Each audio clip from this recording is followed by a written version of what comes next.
Bienvenue sur cette radio. Cette radio. Bonsoir à tous, bonsoir à vous qui nous écoutez, il est 21h. Cette radio. C'est ta radio. Cette radio présente l'action 72 heures. Jusqu'à dimanche 18h11, 72 heures de direct, 72 invités et 72 cadeaux à gagner sur le 100.5 FM dans la région lausannoise. Et voilà, on est toujours en direct depuis notre joli petit bus bleu en plein centre de la place de l'Europe avec une nouvelle heure qui débute et puis des invités qui sont venus nous voir, qui commencent à s'installer tout tranquillement. Il en arrive plein là, il en arrive par dizaines de milliers dans le bus. Il y a plein de matériel. On va s'approcher un peu de plus près pour. Oh là là là. On va venir s'approcher pour voir de perd quoi, le sens de l'équilibre. de quoi il s'agit. Ah bah direct, Alors, quand il y a des filles, c'est foutu. Ah bah tout de suite ça devient Joël, c'est intéressant. raté, Oh là il y a là, des oh là là gonzesses, là. c'est foutu. Fait n'importe quoi. On va faire les présentations. Par qui on commence? Bonsoir. Alors bonsoir. Ton prénom s'il te plaît. Salut, je m'appelle aussi Joël. Ah bon alors voilà. ça c'est Une fait. homonyme, c'est fait. Il y a pas grand monde dans ce bus, mais il y a déjà deux Joël. Ça va faire une fine équipe. Et toi? Je m'appelle Marie. Et les dames d'abord. Hein, je m'excuse. Hein. Moi, c'est Victoria. Et puis. Moi c'est Lionel. Eh bien, bonsoir à vous. De quoi vous allez venir nous parler ce soir? On va venir vous parler d'un sport qui s'appelle le cheerleading. Alors Magnifique, très superbe. intéressant. Cheerleading, ça se rapporte un peu à Pom Pom Girl, non? Si j'ai bien compris. Alors, c'est un peu ça, mais c'est vraiment le côté sportif des Pom Pom Girls. Eh ben, on va justement découvrir ce sport avec vous. Je vous invite à prendre place gentiment. On va revenir pour en parler plus en détail durant à peu près une heure avec du bon son, toujours sur cette radio. Une nouveauté qui va arriver dans quelques instants. Omi, c'est Hula Hoop qui arrive en tout nouveau titre et c'est rien que pour vous.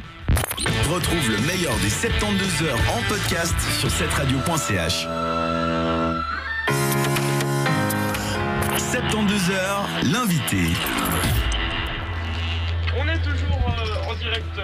Alors on est toujours en direct de la place de l'Europe. Je prends la place de Joël vu qu'il n'allume pas son micro. Avec des invités très spéciaux qui sont venus.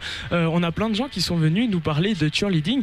On va faire un petit tour de table. On va peut-être commencer à ma gauche avec Mary. Bonsoir Mary. Bonsoir. Alors dis-nous un petit peu qui tu es au sein de toute cette équipe de joyeuses personnes qui sont venues nous voir ce soir. Alors, je suis une des coachs de l'équipe senior de cheerleading de Lausanne. D'accord, on va passer de l'autre côté, hein, on va alterner avec Joël. Bonsoir Joël. Bonsoir. Alors toi, ta fonction, j'ai cru comprendre que tu étais la présidente de l'association suisse de cheerleading. Oui, c'est ça. Et puis tu possèdes aussi une boutique avec des articles de cheer. Oui, et je suis aussi la présidente et head coach du même club que Marie à Lausanne. Plein de beau monde. On a Lionel qui est avec nous aussi. Bonsoir. Salut à tous.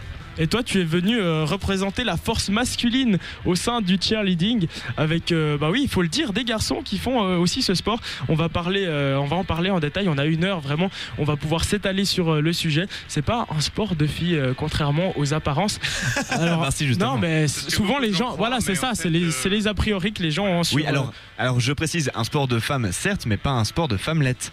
Ah, voilà. Pas la même chose. Très bien résumé, merci. Alors, on va commencer tout simplement.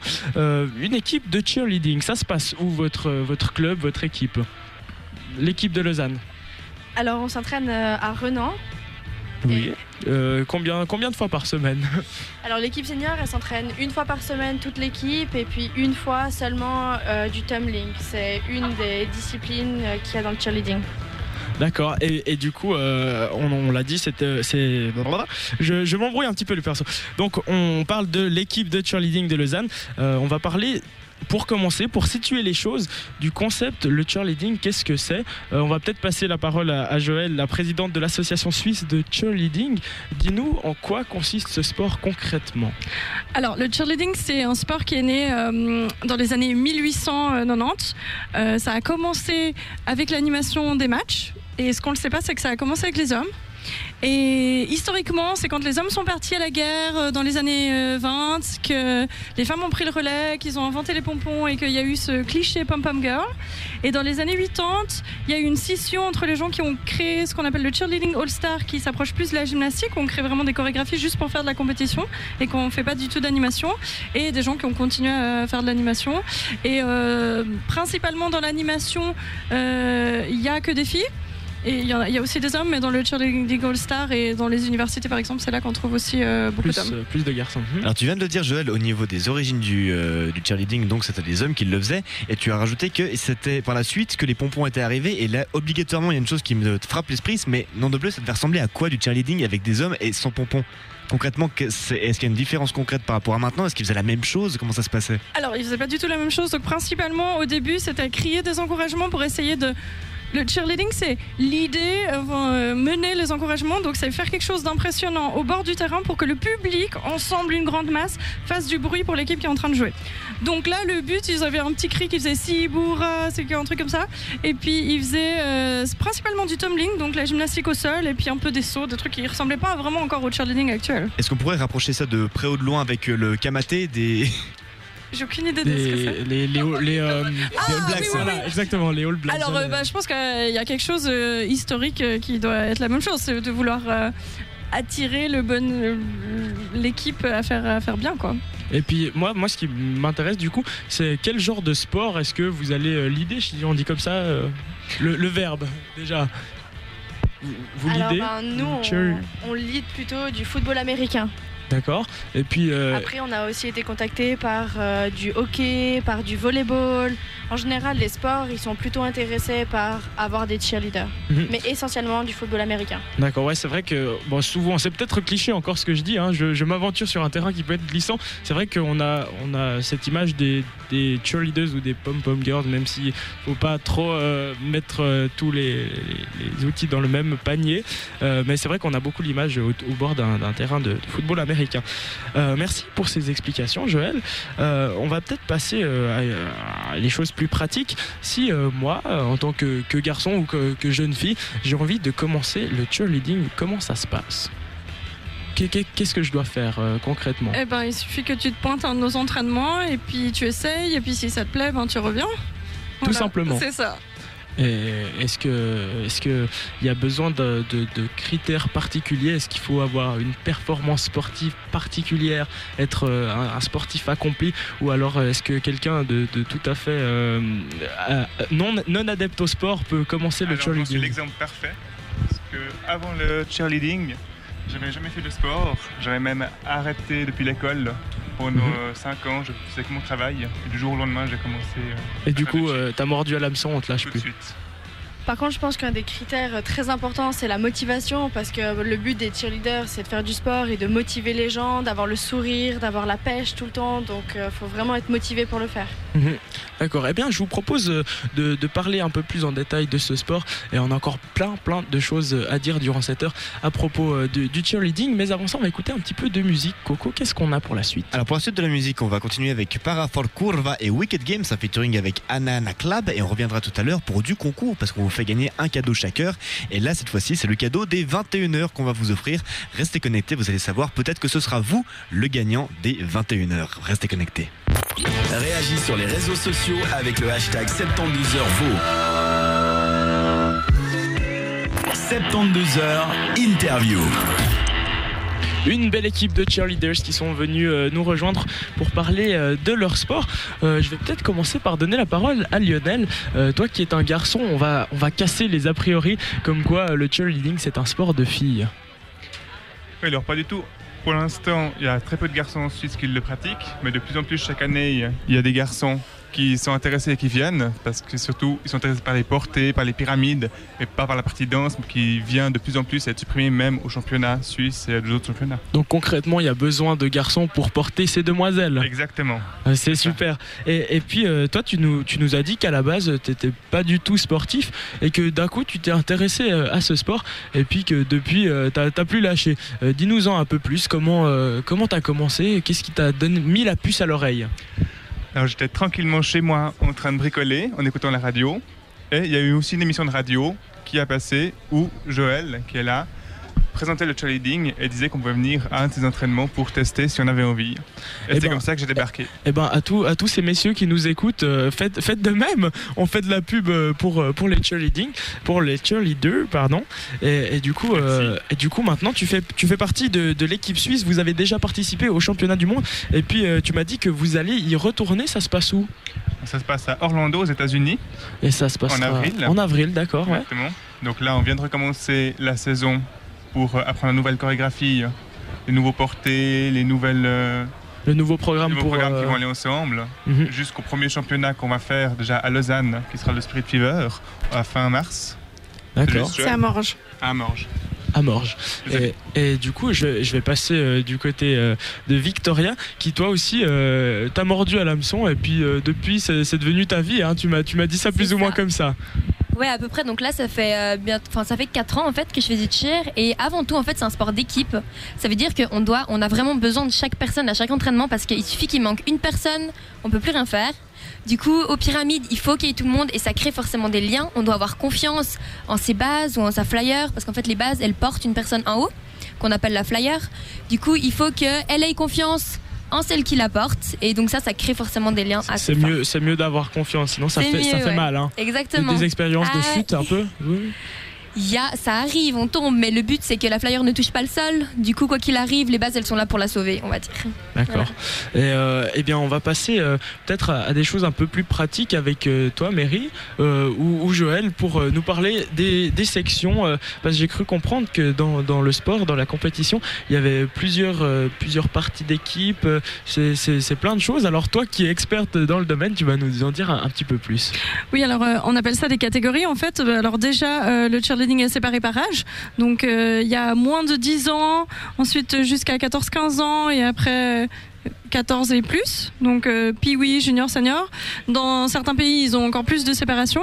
Et alors en Suisse actuellement, ces âges correspondent aussi à des niveaux. Donc si on est les plus vieux, disons de plus que 14 ans, on a le droit de faire les choses le plus difficiles, et comme ça graduellement. Dans les autres pays qui ont beaucoup plus de cheerleaders que nous, ils ont pu avoir, par exemple, on peut avoir des gamins de 5 ans qui font les trucs les plus difficiles aussi, et des personnes de 20 ans qui font les trucs tout simples, parce qu'il y a cette granularité. Et alors après, il y a plusieurs catégories. Donc il y a la première catégorie, c'est par 25 personnes. Donc on peut être entre 8 et 25 personnes en même temps. On a 2 minutes 30 pour faire une chorégraphie, ça c'est cheer. Et du coup là, il y a de la gymnastique au sol, des portées simples, donc par 5, ensuite des portées complexes qu'on appelle des pyramides, qui peuvent intégrer tout le monde. Il y a des lancers, les basket toss, il y a de la danse, il y a des sauts, tout ça, et après c'est jugé comme de la gymnastique en fait. Les gens passent et les juges donnent une note sur la difficulté, l'exécution, ce genre de choses. Après il y a une catégorie qui s'appelle group stunt, et là c'est juste par 5, 4 ou 5, et là c'est 1 minute non-stop que faire des pyramides, des lancers, des choses comme ça, et là c'est vraiment l'aspect technique qui est regardé. Et puis là le jugement c'est pareil, c'est aussi un jury qui... De toute façon oui, c'est tout pareil. Sur toutes les sections, toutes les catégories, c'est le même jugement, c'est un jury qui note selon la performance des différentes équipes qui passent. C'est ça. Alors si tu me laisses faire une micro-parenthèse politique, aux États-Unis il y a eu un petit souci parce que le cheerleading n'était pas vu comme un vrai sport au niveau, au niveau administratif dans les universités. Le cheerleading était comme une activité et pas comme un sport, donc ça c'est vraiment sur le papier, et du coup ils ont dû créer un sport à côté qui s'appelle le stunt, qui correspond aux critères de sport, et du coup là ils ont créé comme un match de cheerleading en fait, où pendant un certain temps il y a 2 équipes qui font exactement la même chose de chaque côté, qui s'affrontent, et puis là les jurys vont dire qui fait le mieux. C'est des sortes de battles au final. Ouais, c'est un peu ça. D'accord. Et du coup ça c'est vraiment... Ça a été créé à cause d'un besoin administratif, voilà, et ça existe pour le moment qu'aux États-Unis, mais j'aime bien le concept, et puis je vais essayer peut-être de faire venir ça en Suisse, mais voilà, c'est juste un espèce de spin-off du cheerleading. D'accord, merci beaucoup. Et puis, j'ai cru comprendre que tout bientôt vous allez faire un recrutement pour avoir des nouvelles personnes. Alors à vous qui nous écoutez bien les informations qui vont suivre. Si le cheerleading vous intéresse, on va voir peut-être quelques petites infos. Mary, ça se passe où, quand, quoi, comment? Alors, si vous êtes intéressé par le cheerleading, vous pouvez venir à notre premier entraînement de recrutement qui a lieu à la salle de l'Élysée à Lausanne. C'est de 20h à 22h lundi. lundi prochain. Voilà, alors si vous êtes intéressé, n'hésitez surtout pas, ils vous attendent, c'est une équipe très très sympathique. Et puis on va revenir d'ici quelques instants parler de ce sport qu'est le cheerleading. On a aussi d'autres personnes, on a une championne suisse qui est passée nous dire coucou. On a aussi peut-être des garçons qui viennent nous parler, non, de leur sport plus tard. Il y aura du football américain. Hein, oui, il y a les joueurs du football américain qui vont venir nous faire un petit coucou. Et avant ça, on écoute du bon son. Notre Corentin national, qu'est-ce que tu as à nous proposer ? On va continuer justement dans tout ce qui amène le sport, tout ce qui donne la bonne motivation, à savoir I Will Survive de Cake en cover juste avant à Calvin Harris. Et on se retrouve avec nos invités. Retrouve le meilleur des 72 heures en podcast sur 7radio.ch. 72 heures, l'invité. Toujours en direct de notre petit bus bleu au milieu de la place de l'Europe. On est posé bien tranquillement avec notre joyeuse équipe de cheerleaders. Est-ce que vous passez un bon moment ? Oui. Oui. Le temps qu'on allume le micro, c'est bon. C'est tout bon. Ça va, c'est sympa ce petit bus. Ça se passe comment ? Vous trouvez qu'on est bien ici ou on est bien quand même ? Franchement, on est plutôt pas mal quand même. Ça vous est jamais arrivé de faire de la radio dans un bus ? C'est insolite. Déjà, faire la radio, ça m'est pas arrivé souvent. Et dans un vieux bus comme ça, c'est magnifique. Donc, ne tournons pas en rond. On va revenir à votre sport, le cheerleading. J'ai appris que vous serez demain présent sur un événement, la Color Run à Bellerive. Est-ce que tu peux nous en dire un petit peu plus ? Qu'est-ce que vous allez faire sur place ? Bah oui, en fait, on va aller animer toute la Color Run. On sera présent à la ligne de départ, on sera présent sur la scène, tout au long du parcours. On sera là pour aider à avoir une meilleure ambiance et faire que tout se passe bien et dans la bonne humeur. Vous allez aller motiver les troupes du côté de la Color Run. Ça se passe où, quand, comment ? Alors, ça se passe demain à Bellerive et le départ est à 10h. Et puis, s'il faut s'inscrire un petit peu, faut venir un petit peu avant sur place, ou bien, j'imagine. Je pense que si vous n'êtes pas inscrit, il vaut mieux arriver un petit peu avant. Effectivement. Alors, une belle journée qui s'annonce demain. Et puis, c'est une bonne occasion aussi pour les gens qui sont intéressés, peut-être de venir vous voir. Oui, et puis de se rendre compte en images s'ils ont l'impossibilité de venir au recrutement lundi. On va y revenir dans quelques secondes. Donc, de venir vous voir demain du côté de la Color Run pour se faire une meilleure idée de qu'est-ce que c'est que le cheerleading et peut-être prendre contact avec vous, chers auditeurs, vous qui nous écoutez et qui êtes peut-être intéressés par ce sport. Venez sans hésiter à la Color Run demain. Et justement, j'y viens à la salle de l'Elysée. C'est lundi prochain entre 20h et 22h pour votre recrutement, le premier entraînement de la saison, c'est juste ? C'est pas le premier entraînement, c'est le premier recrutement. Recrutement, d'accord. On s'est déjà entraîné un petit peu pour préparer le recrutement. Et puis, est-ce qu'il y a un âge minimum à partir duquel on peut venir ou pas forcément, pas nécessairement ? Alors, l'âge minimum, c'est 5 ans. 5 ans, alors voilà, ouvert à tous. Bon, c'est des groupes différents quand même. Hein. Si jamais vous avez 20 ans, vous entraînez pas en même temps que les gens qui ont 5 ans, juste pour vous informer. Ça va de soi. Voilà. Mais il y en a qui croient que oui. Donc. Non mais pourquoi pas, quelqu'un qui aurait 20 ans qui commencerait à faire du cheerleading avec un hochet avec ceux de 5 ans, pourquoi pas, on ne sait jamais. Mais vous parliez de séquences de recrutement justement. Alors je dois avouer que ma seule expérience de recrutement, c'était le recrutement militaire. Un recrutement de cheerleading, ça se passe comment concrètement ? Alors, vous venez à notre salle en tenue de sport, vous regardez une petite démonstration qu'on vous fait et ensuite vous venez essayer avec nous, on regarde un peu ce que vous savez faire, où est-ce que vous pourriez aller, on vous apprend des petites danses et à la fin, on voit si ça vous intéresse et si vous avez envie de revenir la semaine prochaine. Mais est-ce qu'il y a des gens du coup, vu qu'il y a un aspect recrutement justement, est-ce qu'il y a des gens qui sont motivés, qui sont là vraiment et qui en veulent, mais qui du coup qui ne peuvent pas en faire finalement pour des raisons ou pour une autre ? Non, tout le monde trouve une place. On trouve une place pour tout le monde. D'accord, donc c'est un recrutement mais plutôt à la cool, donc c'est vraiment, c'est plus une espèce d'analyse finalement. Regardez qui va où.